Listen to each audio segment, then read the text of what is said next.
They say beauty's in the eye of the beholder. It's a beautiful thing to see this place here in order. Got my things now, I sit back and try to relax. Watch the shadows dancing from the fire contact. The flame flickers while I hear these constant whispers, turning slowly to screams. My mood is falling. We're going to do the... Huh? Okay, all right, let's see. All right, John will supposed to be... Okay. I don't know if he's supposed to be coming in. Do it this way. Hold on 1 second. He's supposed to be coming in. 1 second. 1 second.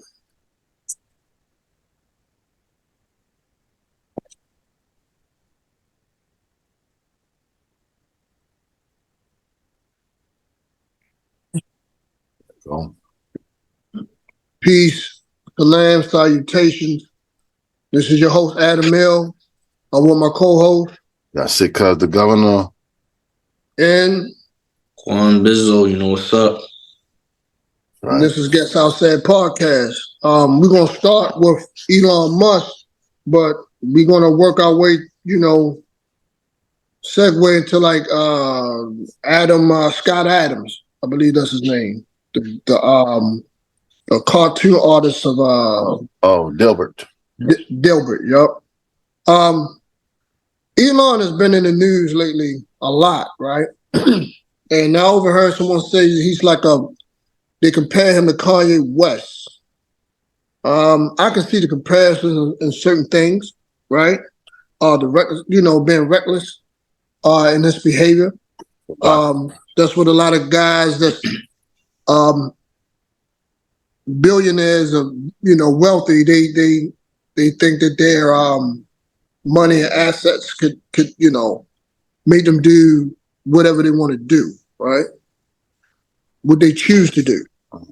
The guy Scott Adams was under fire recently, making a racial remark towards Black African Americans. Well, he said Black people, and also he said that he encouraged white America, or his exact words, white people, to stay away from Black folk. Yeah. Right? And offer some type of stats he read. He didn't know the full content in the stats, where I believe they said ask Black people, would they want to be white? Majority of Black folks said no. Right? Was it okay to be white? And his claim to fame, besides those whack cartoons he'd be drawing up, right? He encouraged white folk to stay away from Black people, far away. Then he said that he was nothing but kind and supportive to Black people and his neighbors. As you know, the old saying, they say, I'm not racist, I have a Black friend across the tracks. Yep. Right? And Mr. Elon Musk, he supported this notion. Said that, social media is being racist towards his free speech. Now, the question I want to ask you guys is, does free speech come with a price to the point where should it be backlash, consequences behind it?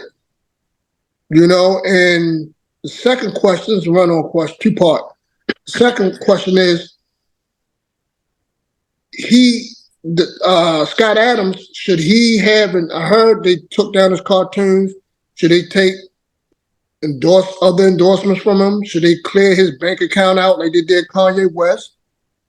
Should he make a public apology? Because I believe if it's not anti-Semitic, they really don't care, especially when it comes down to people of color like us. So I'm gonna let you go ahead, Gov, and cook a little bit, and then I'm gonna let Quan Bizzle say his piece, and then I will end it on this topic with this clown. Scott Adams, he just want attention. I mean, as far as free speech goes, I like free speech. I'm a fan of free speech. I think anybody should be able to say whatever they want. Right. And when it comes, especially when it comes down to say they got opinion, you have a right to your opinion. You have a right to disagree with whatever group you choose to disagree with. So when it comes to the way that they cancel, this whole cancel culture seems to be very selective. And as far as what he's saying, as far as I mean, it is what it is. What he's saying about that, he can say that. Because at the same time, I can say what I want too. But see, there's a different thing. There's a different thing. See, he's trying to pretend like as if the bias is going to be against him per se, like as if all the people that feel his way, there's a bias. When in reality, that's not the bias. That's not the minority opinion. That's the majority. Because when you think about both the conservative side and liberal side, because they like to pretend it's one side or the other. Both sides love to hold that side. One side of either they'll kind of play it like as if we're not smart enough and not capable to be able to do the things that everyone else can do, even though we invented a lot. You know what I mean? Yeah. The other side, no, a lot. We invented most majority of stuff. Right. Most, yeah. Right. Or very strong contributors. You know what I mean? When it came to everything, they like to try to pretend like we didn't build the monuments, we didn't do this and that. They try to separate Egyptians from us. You know what I mean? They try to do all these little slick ways that they try to discredit. So when it comes to him and then what Elon is saying, also keep in mind, where did Elon come from? He's from South Africa. So he's on the other side of it. You know what I mean? So when you think about where he come from and then what he's saying and what he sides with, without saying it, I can kind of see there's a bit of a parallel to what he's saying and how it kind of seems to just go along with it. You know what I mean?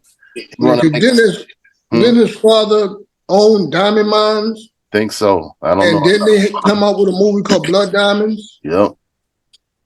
And he supports colonialism. He supports. Yeah, that's enough said about him. Black people, we got to wake up, bro. Go on, cook, Gov. I'm sorry. But that's pretty much what I'm going along with. That's why he's siding along. That's why he's right along with it. Newspapers will shut him down, right? Scott Adams, they'll go ahead, or what's his name? Scott Adams, yes. They'll probably shut him down. But other people will support. You know what I mean? He's not going to lose. He'll probably gain from this whole thing. He's also doing a big talking circuit. That's his sideline gig anyway. So he's probably just setting up to do that more than anything. Yeah, a bigger play on the board. Yeah. What you think, Quan Bizzle? Well, I don't have no problem with freedom of speech whatsoever. I just feel like it's the thing that everybody's entitled to their way of speaking, because at the end of the day, that's just all it's going to be. It's the freedom of speech. I feel like the last and only ruling judge of it will be the higher up, will be the creator. You know, that'll be the one that will set everything straight when it does come to who's right and who's wrong. You know, especially with all these lies and these secrets going around, and there's so much history to unfold, where I don't find it surprised when I see people like Elon Musk or the other guy you mentioned. They're exposed for these things because these people, these demons, have been hiding in the closet for a while. It's just now it's more out there to the media. So it's never really a surprise. It's been here. He's been like that. And he's always personally giving me weird vibes. So, I mean, that's all I have to say on it. That's my take. Okay, that's what's up, man. I'm gonna end it with this. You know what I'm saying? Black folk, man, we really got to wake up. We can't wait for that white savior come down on a white horse and give you your dignity and freedom back, your own land back. I think personally, we don't need to try to fight for equal rights when we don't need to really be here. I mean, whoever want to be here is fine, not down in the defecating on America. You know what I'm saying? America's, is the land that we were born in. And I say fortunately and unfortunately, but we didn't volunteer to be here. You get what I'm saying? We're forced to be here. So I think, us as Black folk, we just need to open up our own stores, our own schools, support our own selves, have our own estate. You know what I'm saying? Stop, of course, as humanitarian like myself, and want to, care for the lives of everyone that's being treated unjust. But at the same time, we need to focus a lot and more energy on ourselves because we are broken and we're in everyone else's business and trying to uplift everyone else but our own. And we're at the bottom of the totem pole. You get what I'm saying? Yep. So, I'm in this segment. I want to ask something real quick, but it's a genuine question. Why would we focus? We trying to rebuild something that was never ours in the first place. Why are we trying to make stores, try to make schools just for them to be torn down over and over again? Just for them just to take it away. That's a dope question. What I meant by that is I don't want to repeat Black Wall Street at all. You get what I'm saying? And I don't want to sit side by side in kumbaya when I know the top, the head, at the top of devils who don't want to see you in power because of the fear of who we are. I'm talking about going back to Africa, or better known as Abkhazia, right? Back over to that land in the Eastern land and establishing our own estate. You get what I'm saying? Like the same, how they did with the so-called Jews, the so-called Jays in World War II, how they, colonized and gave them their own land. We ain't asking to move nobody over because we not like that, and our hearts are not like that. You get what I'm saying? That didn't happen to us, so we don't want to see that happen to nobody. What I'm expressing is, those who want to leave, get on a boat, the Marcus Garvey theory, go back to the motherland, establish your own land, grow your own crops, build your own establishments in your own villages. You get what I'm saying? But I think that we're just too pacified in the West, and we don't want to leave Master, and we've been dependent on him and trying to be like him for so long, mimicking everything he do, right? That we will feel lost without him, and that's the ultimate slave mentality, is to be mentally enslaved.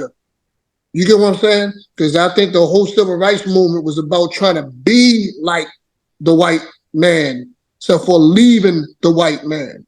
That's what it morphed into. That's what they changed it into. But it depends though. When you think about trying to do something on that level, they tried it.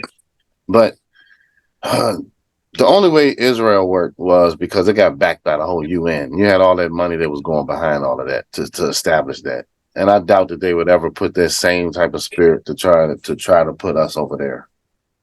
No, they would never do it. Yeah, I doubt that it would be successful on that level because of that. See, because when it came to that, they got a whole lot of military support, a lot of monetary support as well, and then they was able to build a whole lot of their stuff into it with it. You know what I mean? So where it's not a third world country. Like as if we were to try to establish a state now, it would probably automatically make it like a third world country. Like look at Liberia. That's what that was supposed to have been. You know what I mean? Yeah. I think it takes a lot of first dealing with the mind. Right. And the spirit. And everything else, the body will follow. Right? And that's why I said we've been too pacified. We can't go back to farming. But see, you gotta think about this too though. What's been going on over there all this time? See, like we've been over here dealing with everything when it came to like slavery and all the rest. They was colonizing that whole continent. In the meantime, they took all the resources out from under their feet. where they only had access to that. So like the oil that they getting from over there, all the diamonds and the gold and everything like that, all the rare earth and minerals, they getting rich. All them other countries are getting rich, poor and poor and poor. People where they going leather pouches getting water out the puddles. You know what I mean? So is the motherland corrupted though? Do you guys think the motherland's corrupted? Do you think it's really anywhere to go, or should we start new? I feel like there's too many black millionaires and even billionaires for us not to come together and come with something new, a better idea, a better future. Your money don't mean nothing if you don't have assets and power. You get what I'm saying? Your money don't mean anything. Money don't have any value to it. The Fed make it every day. What makes power is assets. What makes power is what's the word I'm looking for, fellas? Collaboration. When you politicking with people. Same thing Malcolm X was trying to do before he got assassinated. Yeah. You get what I'm saying? Talking to world leaders and stuff like that. That's what makes power. But their hatred and fear for us is so deeply rooted that even if we attempt to do that, someone is going to get sniped off. And let's say we do make it to the land. Let's say that, I don't know, 40% of us say, you know what? We're going to start off on the ground and make sure that our children prosper from this, right? It may be another Hiroshima. That's how deeply rooted in hatred that they have for us. They probably wipe us off the map, bro. But sad to say it though, I don't think they probably had to do that because they could just use the simple things that we like to divide ourselves on anyway. That's true. You know what I mean? That's true. So, but we'll wrap this up. Segment, Guess I'll say it. I'm your host, Adam Mill. To my right is Cuz the Governor. To my left, Quan Bizzle. All right, and our next segment, we're going to be talking about drill music. Is it bad for Black Americans? Is it bad for the culture? All right, it's your favorite One. Peace.